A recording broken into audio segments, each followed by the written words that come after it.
Next, we have Hope of Gearper, the little thopter that could. What do you think about Hope of Gearper? Hope of Gearper calls Xanthid Swarm to mind very much. Legacy, I want to say staple, but you know, a fringe sideboard card. I think it's super situational for limited, but I don't think it's a limited card. For constructed, I'm really not sure if it has a home. I don't know what you'd really be fighting against. Like you can if there's a very powerful control deck, you can force your spells through some counter spells with it. But they still keep their counter spell. But they still keep their counter spells. Yeah, I think overall it's just like the body isn't worth it.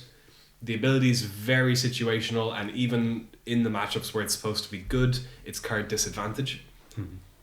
I have a hard time thinking of anywhere that it would be useful in standard or limited. I don't know much about modern or legacy or what those metagames are missing. I know Xanthid Swarm sees some play in legacy, so maybe can be a modern equivalent. But in general, I'm not going to be playing this card. Yeah, I think it's intended. I think they intended it as a fixed Xanthid Swarm for modern. Mm-hmm. I don't fixed, but I think they intended it as that kind of card. Yeah, I mean, it's definitely not going to see playing Legacy. Xanthid Swarm is just Xanthid Swarm is better. It's just so much better. So in standard, as it stands, I mean, what is is the Aether Marvel deck like going to bring it out of the sideboard to force through Marvel? Probably not.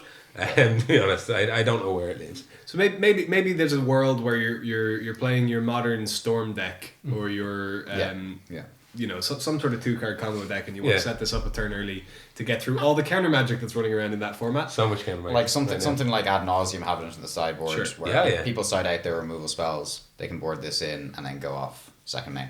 Yeah, something like that. Similar idea to. But it's hard to evaluate. Alan, very. I mean, I looked at it and I thought it was really cool because I tried to go in my head. I was like, okay, play this turn 1. I hit them. Turn 2. Now they can't cast spells for a turn. And I was like, okay, that's real cool. But then I thought about it a little bit more. I went, actually, no, that's terrible. Like, why would I do that? What? Dog agrees. It's only non-creature spells. That's it. Like, you still play the creatures. And I'm like, Evan Mardu. I think that's super. That's very seldom relevant, because if you're activating it, it's your turn because you've dealt combat damage to them. So that the non-creature thing only affects like flash creatures. Sure. Does it specify combat damage, or is it? It specifies combat damage. Can we make this guy a pink? Combat damage by Hope of Gearper. Yeah. I'm a little unimpressed. I like the design, but it's an interesting thing. It's an interesting effective print on a card. I'm not excited to play it or see it play it or anything. No, guaranteed that's going to be my pre-release. Guaranteed. EDH potential? Legendary Thopter? No one plays Xanth. Oh no, you can build the legend. You can build Thopter Tribal with it as Legendary Thopter. Doesn't do anything for other Thopters. But. No, and you can't play any colors. But could be worse. I think it could work. You've got wastes now. Yeah. You're flying. Hey. Next up, we have Aetherwind Basker, which is a little bit more of a contentious card than the ones we've had so far, I think. Okay, Alan. Thank you. Alan, what do you think of Aetherwind Basker? I think it's bonkers. You think it's bonkers? I think it's bonkers. I think it's brilliant. I want to get it in limited. Stone Cold, the best wizards I've ever done. Hear me out. Okay, limited, we'll hear you out. In limited, it's your bomb. That's grand. Yeah. No. It's often your really, bomb. really good. Yeah. A 7/7 trample that enters the battlefield. I don't know what you built around, but like you could have loads of servos. Boom. Tons of energy. Tons of energy. Yeah. Attack. I get now. Let's say I get 6 energy on the entry. I attack. I get 6 more. Yeah. I pay 6 energy. Yeah. Someone did maths. No complaints. It's 13. 13. Lots. Yeah, 13 with all the servos as well. I mean, I know it gets blocked, but the trample means that they either go, right, let's line this up here, or I'm possibly done. Yeah. No, I think it's fine. I think it's fine in limited. The 7 mana cost doesn't put you off? No, I think where people are dropping their 7 mana demons on turn 5. No, the only thing that puts me off is in the mana cost. I think is the GGG. But it's GGG then GG. I think the card's good and limited. It is huge. Like I don't deny that. It's a 7/7 naturally. It can get to lots as Ushing. We've run the numbers. It is lots. Super lots. It can in theory go infinite with the 5 mana red mythic. Your double gets mythics. extra combat steps. Yeah. No, I think that's my pre-release pull right there. Of course. I think in sealed, I'm loving having this guy at the top end. Same in draft. I think probably have a sort. It's going to be very powerful. Garbage in standard. So it's terrible. I kind of slightly disagree with that. Yeah, I I'm kind of lower like than it you as well. again in the Aetherworks deck. In The Aetherworks constructed? deck, yeah. The Aetherworks deck already naturally has a whole lot of energy. But why not Emrakul? So the Aetherworks. So you want to hit. Why not both? So okay, here's the issue. What I would have you- with So that, is wait. that you What else is on the battlefield that's going to do something when this hits it The issue. with the Aetherworks? A glint nest crane. The issue is, Yeah, Gary. but also a hell of a lot of energy. The Aetherworks makes the energy. Yeah. Oh yeah. Yeah. The issue is when you're casting your Marvel on turn 4 or 5 and you're activating it, you're wanting one of two things. You're either wanting almost always to want to hit Emrakul to actually progress, winning the game, control their turn, and present a massive threat. Like Emrakul is also a 13/13 flying trample, regardless. This thing's You not don't gonna have to make- dump 6 mana into Yeah, it. you don't have to dump Yeah. 6 mana, Or 6 6 energy energy into it. yeah. It's the Basker. You're not going to have many creatures in it, Marvel, anyways. So yes, you're going to have natural energy, but you're not going to want to put that into it. You're going to want to use that for more Marvel activations. And the alternate, when you don't want Emrakul, is you want to stabilize. In which case, you're looking for something like a Kozilek's Return, Ishkana, something like that. I find it hard to see a situation where Where you'd this want guy, to cast this and not Emrakul. Yeah, if you see Emrakul and this in your 6, why you'd ever want to cast this? Oh and no, not yeah, just no, I Emrakul? don't think there's any comparison between the two, but I think it's another potential card. I do disagree with you, Gary, on that one. Like the test you have to do is like it's 7 mana. Even if you're activating Aetherworks Marvel, you're still spending a ton of resources on it. Like that could be an Emrakul, it could be something else. And if it enters the battlefield and then is removed immediately, it did nothing. Yeah.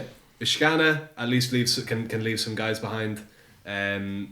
But the Emrakul is very hard to remove and also has the cast trigger if you actually manage to cast it, but it's just very hard to remove with the protection from instants. This thing just is very slow. There's no haste. There's an end to battlefield effect, but in Aetherworks it's going to be maybe 1 or 2 energy, which you can get from other sources, and then it leaves nothing behind if it gets just removed straight away. Oh, that's fair. Which is also it's part of the reason I'm not a huge fan of it in the limited format either. I think it's I'm not a huge fan of 7 drops. I wasn't a huge fan of 7 drops in Kaladesh in general. Kaladesh was quite fast. Even in the sealed format, I was wary of putting 7 drops. And if I was putting 7 drops in my deck, they needed to block really, really well or stabilize in some way.